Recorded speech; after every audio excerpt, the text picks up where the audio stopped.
नमामि बाबा भवाम्बोधिपोतम। अकस्मात उन विदेशियों का इस तरह चकमा देकर चल देना श्री प्रसाद जी के संदेह को और अधिक बढ़ा दिया। शीघ्र ही परम पूज्य बाबा की कृपा से उन्होंने दिल्ली, पंजाब, हरियाणा और उत्तर प्रदेश के वरिष्ठ पुलिस अफसरों से टेलीफोन के द्वारा संपर्क प्रस्थापित किया और उनको आदेश दिया कि दिल्ली से बाहर जाने के जितने भी मार्ग हैं उन पर निगरानी रखी जाए और खबर दी जाए कि यह गाड़ी किस ओर जा रही है। भक्तवत्सल बाबा की कृपा से हर स्टेट के पुलिस अफसरों ने तत्परता से सहयोग दिया और कुछ ही घंटों बाद पंजाब पुलिस ने लुधियाना से फ़ोन किया कि वह संदिग्ध कार विदेशियों को ले जालंधर की ओर बड़ी तेज़ी से जा रही है। श्री आर प्रसाद जी ने कहा, ठीक है, कार को जाने दे। प्रभु की इच्छा से वे चाहते थे कि स्मगलरों को देश की आखिरी सीमा पर ही तस्करी के सामान के साथ पकड़ा जाए। अब यह निश्चित हो गया कि विदेशियों की गाड़ी पाकिस्तान जा रही है। अतः श्री आर प्रसाद जी ने अटारी चेक पोस्ट के, जो भारत की सीमा पर है, कस्टम अफसरों को फ़ोन किया कि इस कार को तथा उन विदेशियों की पूरी तलाशी लेने के बाद उनसे आज्ञा लेकर ही आगे की कार्यवाही की जाए। उन्होंने इसकी सूचना चेक पोस्ट के पुलिस अफसरों को भी दे दी थी। सूर्यास्त होने के करीब 15-20 मिनट पहले वे दोनों विदेशी सज्जन अटारी चेक पोस्ट पर पहुंच गए। वे बहुत जल्दी में सूर्यास्त के पहले बॉर्डर पार करना चाहते थे, अतः चेक पोस्ट के अफसरों पर दबाव भी डाल रहे थे और आग्रह भी कर रहे थे कि वे उन्हें जल्द चेक कर ले और सीमा पार करने की आज्ञा दे दें। परंतु चेक पोस्ट अफसर चाहते थे कि किसी प्रकार सूर्यास्त हो जाए जिसमें वे आज सीमा पार न कर सके, क्योंकि कानूनन सूर्यास्त के बाद सीमा पार करने का आदेश किसी भी हालत में नहीं दिया जा सकता था। उन विदेशियों के कागजात इत्यादि देखने में आखिर सूर्यास्त हो ही गया। अब पुलिस के सहयोग से इस गाड़ी को कस्टम की निगरानी में रख दिया गया और उन विदेशी सज्जनों के ठहरने का इंतज़ाम वही कर दिया गया। उस शाम तलाशी पूरी नहीं हो सकी और तय यह हुआ कि अब तलाशी सुबह होगी। पूज्य बाबा की कृपा से और श्री प्रसाद जी के आदेश से कस्टम अफसरों ने उन लोगों का डिक्लेरेशन पहले ही ले लिया था। यह खबर श्री आर प्रसाद जी को टेलीफोन से कस्टम अधिकारियों ने दे दी। अब श्री आर प्रसाद जी ने अपने हेडक्वार्टर से कई प्रिवेंटिव अफसरों को अटारी भेजा, जिसमें कि उन लोगों की तलाशी उचित ढंग से ले ली जा सके।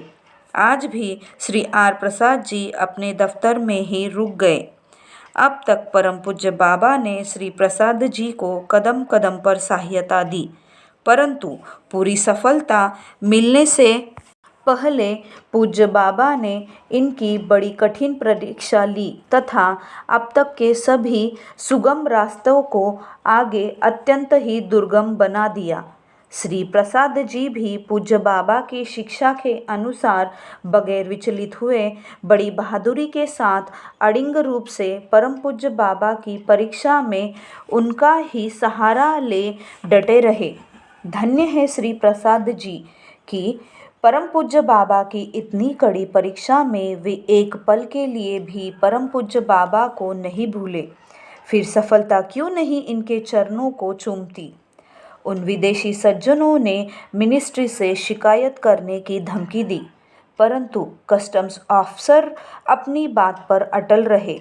इसके बीच दोनों विदेशी सज्जन अपने अपने एम्बेसी से संपर्क प्रस्थापित कर कस्टम अधिकारियों की शिकायत की। एम्बेसी वालों ने भारत सरकार के विदेश विभाग से संपर्क प्रस्थापित किया एवं उनसे आग्रह किया कि इन लोगों को अविलंब छोड़ दिया जाए।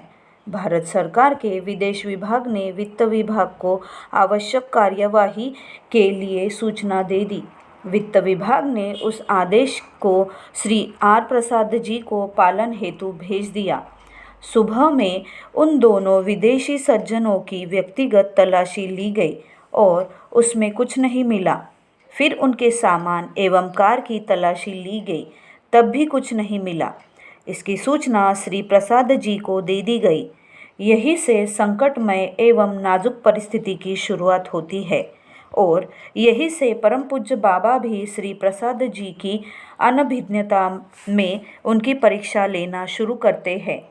परंतु परम पूज्य बाबा के प्रति श्री आर प्रसाद जी का विश्वास भी ऐसा वैसा नहीं था कि एक साधारण से झंझावात के झोंके से डगमगा जाए। इन्होंने परम पूज्य बाबा के चरणों में अपने विश्वास को और दृढ़ कर, हर क्षण उन्हें याद कर, कदम कदम पर निराशाओं और बाधाओं के आने पर भी उत्साह और दिलेरी के साथ बढ़ना जारी रखा। सफलता एवं कार्यसिद्धि की यही तो प्रथम निशानी है।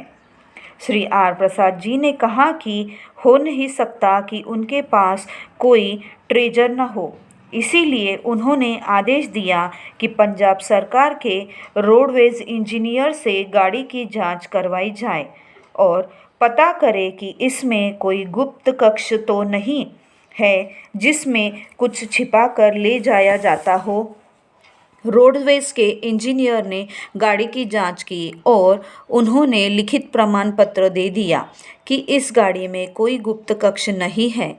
इस बीच कस्टम अफसरों ने एक प्राइवेट इंजीनियर से भी गाड़ी की जांच करवाई और उसने भी प्रमाण पत्र दे दिया कि इस गाड़ी में कोई भी गुप्त कक्ष नहीं है। इसकी सूचना फिर श्री आर प्रसाद जी को दे दी गई। अधिकतर अफसर इस मामले को यही समाप्त कर देते, क्योंकि दो इंजीनियरों ने प्रमाण पत्र दे देने के बाद आगे कदम बढ़ाना खेल नहीं था। परंतु श्री प्रसाद जी मानने को तैयार नहीं थे कि गाड़ी में ट्रेजर नहीं है। वे मानते भी तो कैसे? एक तरफ तो पूज्य बाबा इनके मार्ग में बाधाओं का सृजन कर रहे थे, तो दूसरी ओर पूज्य बाबा श्री प्रसाद जी को अभिप्रेरित कर सफलता की ओर अग्रसरित भी कर रहे थे। अन्यथा इंजीनियरों के प्रमाण पत्र के बाद भी जो आदेश श्री प्रसाद जी ने दिया वह क्या संभव था? अतः अब परम पूज्य बाबा से प्रेरित हो उन्होंने अपने प्रिवेंटिव अफसरों को आदेश दिया कि गाड़ी के हर पार्ट को नापे और जहां दो पार्ट्स मिलते हो उस बीच की जगह के औचित्य पर विचार करें। इस बीच श्री आर प्रसाद जी को एक्सटर्नल अफेयर्स की मिनिस्ट्री तथा फाइनेंस मिनिस्ट्री से उन दोनों संदिग्ध विदेशियों को छोड़ने के लिए बार बार धमकी भरे आदेश आ रहे थे, किंतु उनका मार्ग निर्देशन तो कहीं और से हो रहा था। अतः जब तक उनके मन के मुताबिक जांच नहीं हो जाती वे छोड़ने को तैयार नहीं थे। यह बात तत्कालीन प्रधानमंत्री के सामने भी रखी गई और उन्होंने अपने सेक्रेटरी को कहा कि कलेक्टर कस्टम्स से कहो कि यह अंतर्राष्ट्रीय कानून और अंतर्राष्ट्रीय संबंध का मामला है, अतः उन विदेशी सज्जनों को और उनकी गाड़ी को जल्द छोड़ दे, क्योंकि उनके पास से कुछ भी अवैध चीज़ें नहीं बरामद हुई है। हाके भीम भय चौगुना वाली कहावत को चरितार्थ करते हुए प्रधानमंत्री के सेक्रेटरी ने बड़े धमकी भरे शब्दों में प्रधानमंत्री का आदेश श्री आर प्रसाद जी को बता दिया। परंतु श्री प्रसाद जी भी तो अपने समय के शेरे दिल कलेक्टर थे। वे कब ऐसी धमकियों में आने वाले थे, जब खासकर उन पर जगन्नियंता बाबा का वरद हस्त था।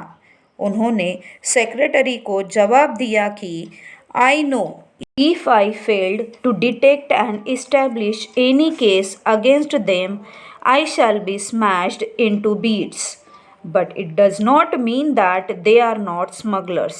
There may be a complete bankruptcy of our intelligence that we have not so far succeeded in finding out the treasure which I am sure they are carrying. Unless I am fully convinced and satisfied, question of their release does not.